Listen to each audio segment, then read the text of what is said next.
Article 15। अब इसको समझिए, देखिए equality before law we have given, ठीक है, we have given equality before law the idea. Now the important thing is we have been living in such a society where due to stratification, caste और any other factor, here 5 factors will come, or any other factor, lot of discrimination has been there. Discrimination in regard to yes, ये article 15 है, इसको रोकती है। तो article 15 is basically an article which will ensure X. So what it is doing? Prohibits discrimination in regard to access. पहुंच, देखिए जब मैं पहुंचूंगा ही नहीं तो प्रयोग कर पाऊंगा क्या किसी चीज को? I cannot, I will not be able to do it, because if I am not able to reach, how can I use it? It's not possible to use something. अब सोच कर देखिए स्थिति कि कोई शॉप हो, रेस्तोरें हो, कोई भी और पब्लिक प्लेस हो, वहां एंट्री बंद हो आपकी, कुआं हो, वेल हो, बेदिंग घाट हो, पॉन्ड हो, तालाब हो, ठीक है, प्लेस ऑफ वर्शिप हो। सो ये लगभग आर्टिकल सामने आ गया है। ग्राउंड्स अभी बता रहा हूं, ग्राउंड पहले डिस्क्रिमिनेशन समझ लो, कोई डिस्क्रिमिनेशन नहीं है। वो कौन से ग्राउंड थे वो अभी याद कर लेंगे। First of all understand access. Is access important to develop? Is access important to equality? Whether in access, access माने पहुंच करना एडमिशन लेने के लिए, कि नहीं तुमको नहीं मिल सकता। Why? You can not achieve genuine equality till the time you do not even have access to institutions. यही बात हुई ना सर? तो जब आप आईसीटी में बच्चों लिखते हो, इंफॉर्मेशन कम्युनिकेशन टेक्नोलॉजी में, आप किस बात में उसकी तारीफ करते हो? भाई दो चीज में, टाइम एंड स्पेस ने क्या फायदा किया? Access has been made pretty easy and simple 24/7 from the point of your convenience. Development is comprehensive phenomena. It cannot be subjective in nature. Correct? It cannot be subjective in nature. Like, we are understanding Article 15. We should understand few words. This is discrimination. It prohibits discrimination. And then few words on grounds. This will finish it. And then we need to see whether state can make laws. Article इतना ही है, घबराने की बात ही नहीं है। इसके बाद जो 15, 3, 4, 5, 6, चिंता ही मत करो उनकी. Don't worry about them.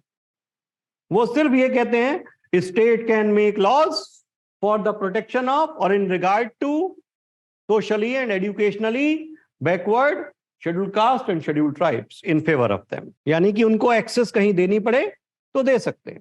फिर उसके बाद फिर लिख दिया नीचे, state can make laws in regard to socially and educationally backward comma एससीज and STs for admission to educational institutions, even in private, aided or unaided institutions, with exception in bracket, those covered under Article 30, subsection 1, means minority institutions.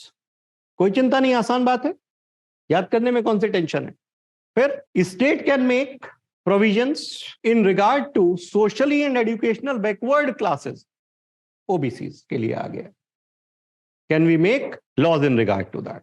And then अब एक ही बचता है, economically backward, एक section उसके लिए डाल दिया। 103rd amendment जिसे आप कहते हो। मुश्किल कहां है भाई? What is the difficulty in it? Answer writing के पर्पज से। बट आंसर राइटिंग में जो आपने कहा वे अहेड बोलते हैं बेटा, हम आंसर में क्या लिखते हैं? Where we were, what we have done, where we are, and what we need to do. What we need to do deficiencies को कवर करने के लिए होता है। तो दो में से कोई भी एक चीज पता हो तो दूसरा पता होता है। अगर डेफिशिएंसीज पता है तो ये मालूम है क्या करना है। मालूम, जैसे आपको पता है किसी को बुखार है तो यूं कहेंगे कि एंटीपायरेटिक ड्रग तो देनी ही देनी है। अब इन्फेक्शन है, अगर 3 दिन से ज्यादा से चल रहा है तो आप कहेंगे एंटीबायोटिक भी दे दो, अगर इन्फेक्शन है, राइट? नहीं तो नहीं दोगे। तो बस इसी तरह यहां काम चलता है। अगर डेफिशिएंसीज मालूम पड़ गई कि गैप कितना है, हमने तो 26 जनवरी 1950 को कर लिया ये, लेकिन आज भी अगर डिस्कस कर रहे हैं, it means still yes something is required, कुछ गैप तो है। अब उस गैप को दूर करने के लिए क्या करना है, वो होता है वे अहेड। उसी को हम कंक्लूजन भी बोल देते हैं। तो फर्दर एक कंक्लूजन बनाने की 150 या 250 वर्ड में कोशिश नहीं करनी चाहिए। जो वे अहेड होता है उसी के साथ आपका चला जाता है। ठीक है, तो फाउंडेशन, मेन बॉडी क्या होती है, what is main body? Main body will cover this type of points and then way ahead कि भाई ये गैप जो रह गए इनको ऐसे दूर कर सकते हैं। That is way ahead. Clear? What I am giving the cases, यहां मैं आपको काफी लिखाऊंगा, वहां पे तो एक एक लाइन में खाली नाम देना है ना, एग्जामिनर को तो आता है। You need not worry about, here I have to tell you because you are learning, आप सीख रहे हैं। But if I say the examiner is aware anyway. अब वो कंडीशंस लिख लेते हैं, क्या क्या है। ग्राउंड्स, ये प्री के हिसाब से चल रहा है।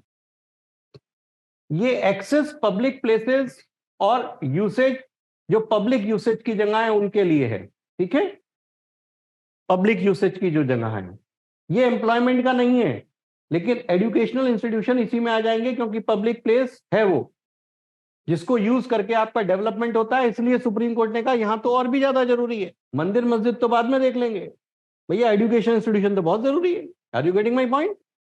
Why even to private unaided schools this reservation was extended for this reason, and it is a fact also, whether a tussle over entry to a church, temple, mosque, gurdwara, that may be decided later, but in regard to tussle to enter into schools, इसको तो आज ही decide करता हूं। और किस favour में करूंगा? Only single principle, allowed, nothing, only one thing, allowed. Yes sir.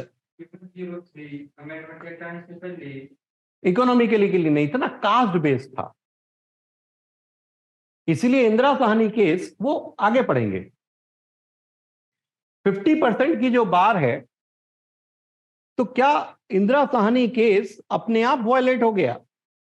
Supreme court ने खुद कर दिया इकोनॉमिकली वीकर सेक्शंस का रिजर्वेशन मान के। तो बहुत ही आसान सी बात है, वो 50% जो है कास्ट बेस्ड के लिए है। Okay, for caste based. तो इसमें कास्ट बेस्ड नहीं आएगा। In economically weaker sections they will not be caste based reservation. Clear? It will be other than that. That is why it was upheld. ठीक है, they said we are upholding it. Why? Because they said 2:1. They said no, it is okay. Though one person said that discrimination on the basis of caste shall not be there. Everyone shall be allowed under this economically weaker. But other two judges said that because the caste factor they are taking, so here it shall not be allowed. Two privileges, no.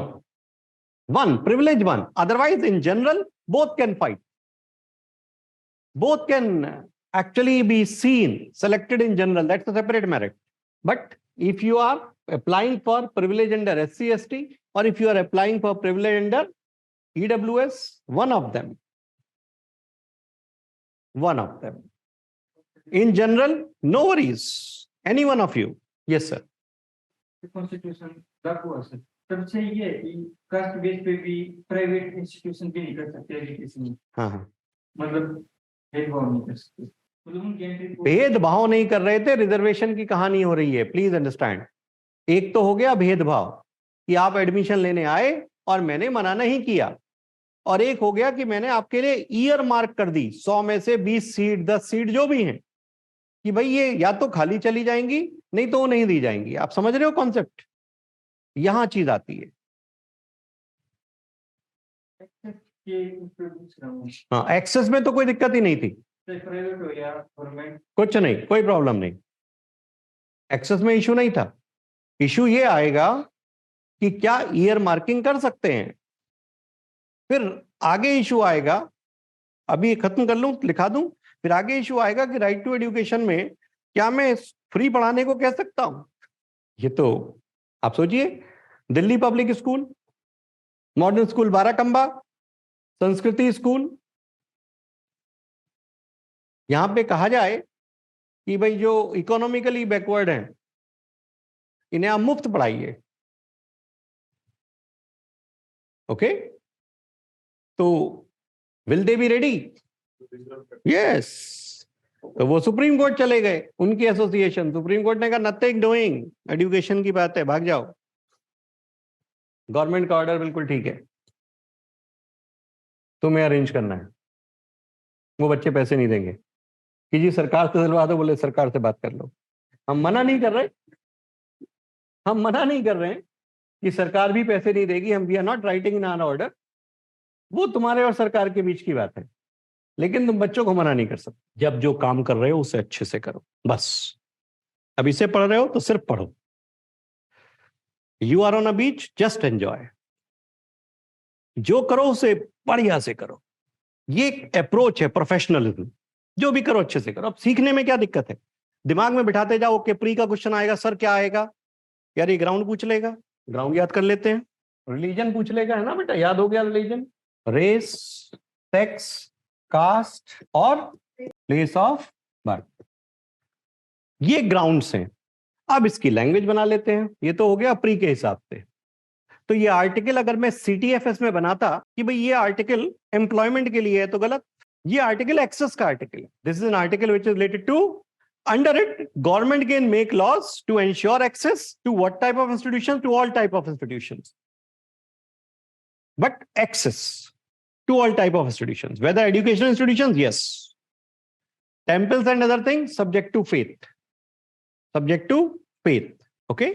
Like I think yesterday or day before yesterday it was in news that some film personality or whatever, she was a Christian or he was a Christian, not allowed in some temple entry in Karnataka or in Tamil Nadu. So whether the person can make an appeal here?